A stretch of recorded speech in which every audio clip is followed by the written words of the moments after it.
Good evening. Welcome to the Trey Olds Radio Show. My name is Trey Olds. Today, my special guest is radio show host Mr. David Baker. Join us in a minute. Thank you. Before we start our interview tonight, here is an endorsement from my good friend and former announcer for the Trey Olds Radio Show, Mr. Bob Thibodeau. Hello, everyone, everywhere. This is Bob Thibodeau with the Kingdom Crossroads Podcast, and you are listening to the Trey Olds Radio Show with my good friend, Trey Olds. Be sure you subscribe to this program so you do not miss any of his upcoming episodes, and be blessed in all that you do. My first question to you is, how did you get started doing radio? How did you get started in the radio business? So how I got started was, I got started and I started doing an online radio show, kind of like you're doing. Mm-hmm. I started doing the same exact thing. And this was back in 2013. And I built up a little bit of a following. I mean, like, not that much, but to me, any following is better than no following. Yeah, right? yeah. So I got this little bit of a following going, and then I got this awesome opportunity with the radio station. So I'm in Houston, Texas. Mm-hmm. And so I was in middle school at the time, right? And I got the awesome opportunity. It was for middle school students with this radio station in Houston, like one of the biggest radio stations around, called 104.1 KRBE. And they were doing like a weekly, middle school student internship thing for a week. It wasn't even a week. It was 5 days. You come into this radio station for like 4 hours a day, and you can kind of see what it's like behind the scenes. And I said, I do a little online radio show kind of a thing. I said, I want to get involved. I want to see what that's all about, And I applied for this thing, so you had to apply. Mm-hmm. And, I think it was 150,000 people applied for this thing, and only 11 got in. Oh, wow. And lucky enough, I was one of those 11 people who got in. Now, I tell you, that's probably because of my parents. They really, helped me put that, application to the best, Yeah. But we did that, and I got in, and I really got to see what it was like at a real radio station. I was on the air a little bit, but it was really just seeing what it's all about. And what I saw was, it was an internship for the big radio morning program they do there. Mm-hmm. So, every day I was there getting to see these people having fun. And it was like, they're having so much fun. And I want to, somehow get involved with this. Yeah. And so, then, that experience, it went fast. And because it was only a week, like I said, 5 days, and I continued to do this online radio show. Mm-hmm. And I just loved it, and I kept doing it.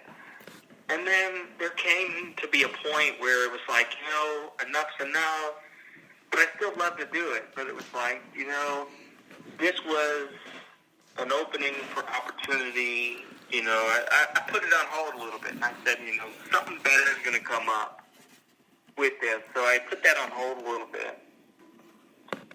And about, 6 months later, what happened was I just stumbled upon an ad on the internet that said, hey, we're looking for radio hosts for, the station I'm with now in Houston, Texas, 90.1 FM, KPFT Houston, and they said, we're looking for radio hosts. And I'm a high school student, right? So at this time I was, a junior in high school. Mm-hmm. And I said, they're probably not going to want me, because that's the thing. So before I stumbled across this ad. I had reached out to 5 or 6 or 7 different other radio stations. And what they told me was, you need, or like what they said was, we're not looking for high school students, we're looking for college students. Mm-hmm. Like students who can get credit for their courses, and that wasn't me. Because I was just here, I'm like, I have a passion for this. I did an online show. I was on that little 5-day intern thing. And I was like, so then I found this ad. And I said, you know what? What's the worst that can happen? Yeah. That's what I want people to know. Whenever you love to do something and you see there's a possible opportunity, people, sometimes they, think to themselves, oh, they don't want me. With that mindset, they don't. But if you really want something, you're going to go after it. So what I did is I reached out to that radio station, said, hey, I want to help out, I want to come in, I want to do whatever. And I kid you not, I heard back in less than 24 hours saying, awesome, we'd love to have you. Yeah. And so I was there for a year. And the first year, what I was doing was I was helping another show. I still help that show now. And I started off just helping this show. This guy who does one of the biggest shows on that station.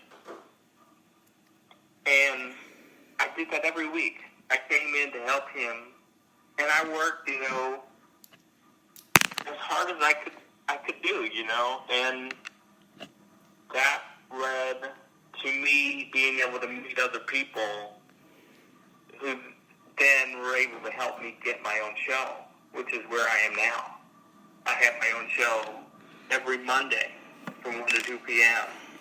on that station where I get to interview up-and-coming singer-songwriters, who are trying to make a name for themselves. So, kind of in a way, I'm giving back, I guess you could say. Yeah. Where I was that person who was wanting to get my name out. I was doing an online radio show. There was, honestly little to no listeners, but I still did it because I love to do it. And it's the same thing with these singers. They're singing because they love to do it, not because they're wanting people to, find them like crazy. Yeah. So it's kind of an amazing opportunity to see where I started and where I am now. Yeah.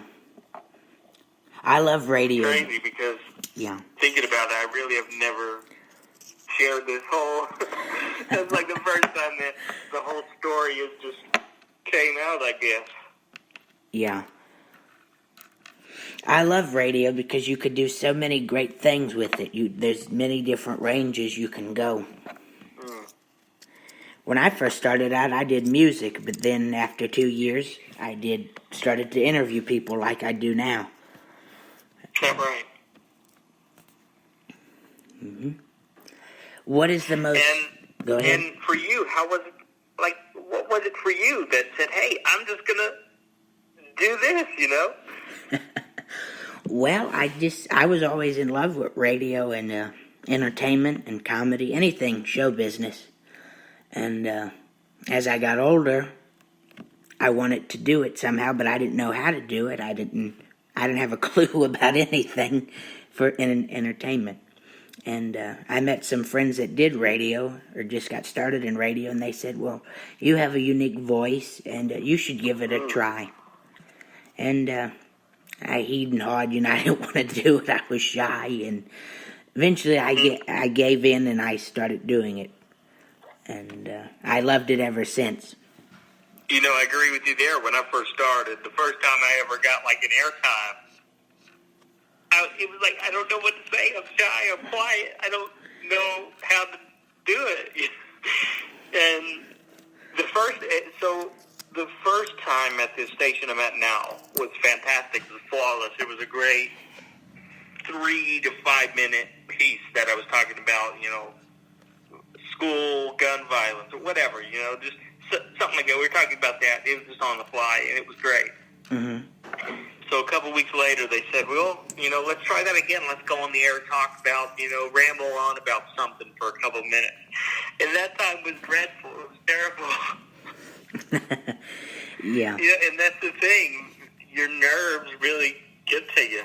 Because that second time, I don't even know what I was saying. I was not even thinking, and I was talking 1,000 miles a minute, and needless to say, my mic was turned off in 30 seconds. Yeah. I never forget the first time my very first interview I ever did was in 2014, 2013, a few years ago.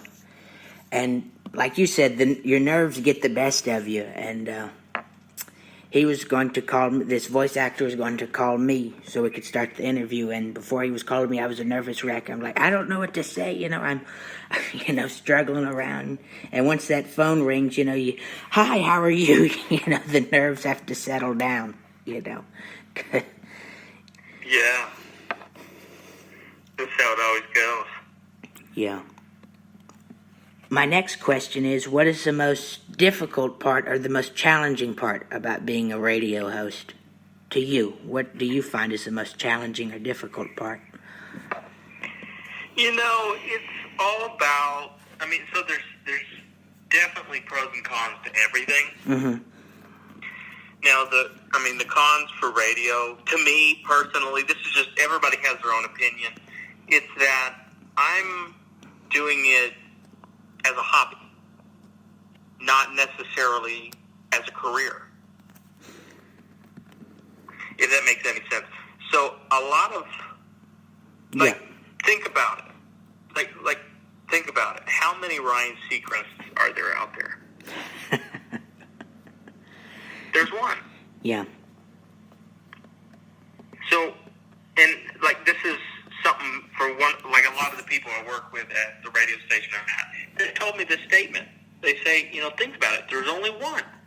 You're in this industry, in radio, you're either going to be really big or you're not. There's no in between.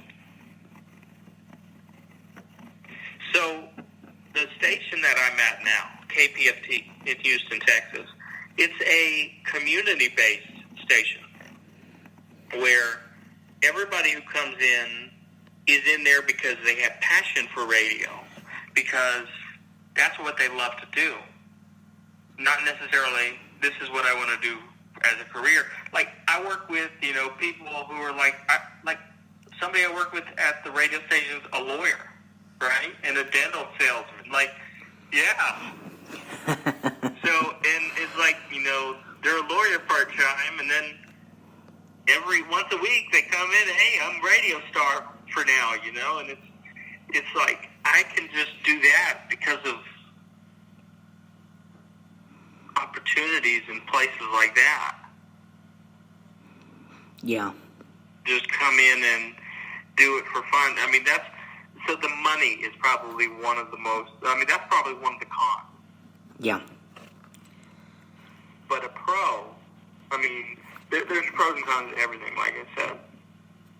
And, the pros is, it's easy. You love, if it's something you love to do, then you're set. That's it. It's because you love to do it. Yeah. Yeah, you have to enjoy doing what you do. You have to have the passion for it. You can't just... Now, another thing, another con is, for me, this is when I first started this whole thing. I was the kind of person where I didn't like talking to a lot of different people, and I just like to stick to myself a little bit. Yeah, same with me. And I noticed pretty quickly, you got to get out of your shell.